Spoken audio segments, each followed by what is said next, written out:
Lucky. Lucky. Written by Susie Zale. Illustrated by Trish Hill. Characters. Lucky is the kid's best friend. He is also an ace on wheels. Scooters, rollerblades, unicycles. He can ride them all. Zoe loves making Lucky treats and dressing him up. Justin is Lucky's official trainer for the Clever Canine contest. Tom comes up with the ideas for Lucky's tricks. Chapter 1. Wheels, please. Zoe, get down here now, and bring Lucky with you. Zoe sighed. She hadn't even served Lucky his cake yet, and she just knew her brothers would tell her off about his new outfit. Lucky did look handsome, though, in his black leather jacket and sparkly collar. While she'd been making it, Lucky had watched most of Beethoven, his favorite video. We'll finish watching the movie later, whispered Zoe, wiping raspberry tea from Lucky's whiskers. Right now it's show time. Lucky bounded down the stairs and followed Zoe into the yard. The only thing he liked more than raspberry tea was performing. Justin bent down to pet the dog. What's this? Justin exclaimed, lifting a sticky hand from Lucky's head. Hair gel? Zoe, you promised. No more ridiculous outfits while Lucky's in training. All Tom and Justin thought about lately was training Lucky. Training and tricks and winning trophies. Just then, Tom emerged from the tool shed. He held Lucky's helmet in his left hand and a bicycle in his right hand. Except it wasn't really a bicycle. Maybe it had started out as a bicycle. It still had a wheel and handlebars and pedals and a seat, but... What is that? Asked Justin, scratching his head. What's this? Only the greatest dog invention ever. This masterpiece is going to win Lucky first prize at the dog show next week. If he can ride it. Tom looked at Justin and Justin looked at Lucky. Of course he can, said Justin. If any dog could ride a unicycle, Lucky could. Lucky loved wheels. He liked chewing them, sniffing them, and chasing them, but most of all he liked the fact that they could get him places quickly. The kids couldn't go anywhere without Lucky hitching a ride. When they went grocery shopping, Lucky was always first in the car and last off the shopping trolley. Lucky never missed a travel opportunity.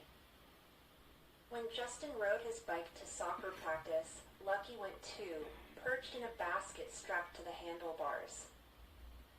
Whenever Zoe played dolls, Lucky played too, letting Zoe dress him like a baby so he could ride in the carriage. Tom even built him a go-kart shaped like a bone. Lucky never chased cats. He didn't play catch or dig up flower beds. Lucky just wasn't like most dogs. And the three kids had worked out a way to make him into a star. They were going to enter him in this year's Clever Canine competition being held at the local showground next week. Tom was the handy man. He had built Lucky's two-story kennel, the go-kart, and the unicycle. Zoe's job was to keep Lucky well fed. It was up to Justin to train Lucky and keep him fit, flexible, and fearless. Zoe, Justin, and Tom were a great team, and together they knew they could get Lucky to win the Clever Canine competition. They knew Lucky was a winner. It was time the rest of the world found out. Chapter 2. The Balancing Ad. Let's hours ago, said Justin, trying to pull the helmet over Lucky's head. Watch his hairdo, yelled Zoe, twisting her hands nervously as the boys lifted Lucky onto the unicycle seat. Justin held tightly onto the bike while Lucky shifted into a comfortable position. How's he supposed to reach the pedals? Asked Justin. This is not about speed, Justin. It's all about balance, explained Tom. If Lucky can stay up there for more than 10 seconds, we're sure to win first prize. Now let go. Zoe closed her eyes tightly and put her hands over her face. Justin eased his left hand off the frame. The unicycle swayed and then steadied. Then Justin took his right hand off. It was deathly silent. Zoe opened her eyes and peeked through her fingers. Lucky was still vertical. The boys held their breath, too scared to speak, as the unicycle skittered and slipped, lurched and twitched, but stayed upright. Check your watch, Tom murmured. 10, 11, 12 seconds. Justin counted aloud. He's done it. Lucky, you're a hero, cheered Zoe, rushing to their pet to give him a hug. No. Zoe, don't touch him, yelled Tom, but it was too late. Down came Lucky. Down came the unicycle, splitting in two. Justin groaned. Stick to hairdressing, Zoe, wailed Tom. We'll take care of the training. Zoe retreated to her bedroom. Her brothers were right. They didn't need her help training Lucky. They needed her to create a competition costume for him.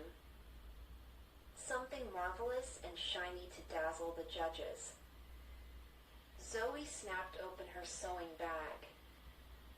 While Zoe decided between lace, satin, and velvet, Tom was busy repairing the unicycle. When he was finished, he poked his head out of the shed. Is the coast clear? He asked. Yes. Zoe's upstairs, probably making scones for Lucky's afternoon tea, Justin laughed. Tom wheeled the unicycle over to his brother. You take over from here. Lucky trained on the unicycle most of the afternoon. When Lucky circled the backyard 3 times without falling off, Justin called his brother over. He's ready to compete, announced Justin, waving the clever canine competition enrollment form at Tom. Tom opened the back door and Lucky bounded back into the house and up the stairs to Zoe's room. He deserves a cup of tea after all that hard work. Tom laughed. And we'd better get to the pet shop to register. We'd better hurry. It's almost time for it to close. Chapter 3. Back to the drawing board. Tom and Justin arrived at the pet shop just as Mr. Bernard was turning out the lights. We're not too late, are we?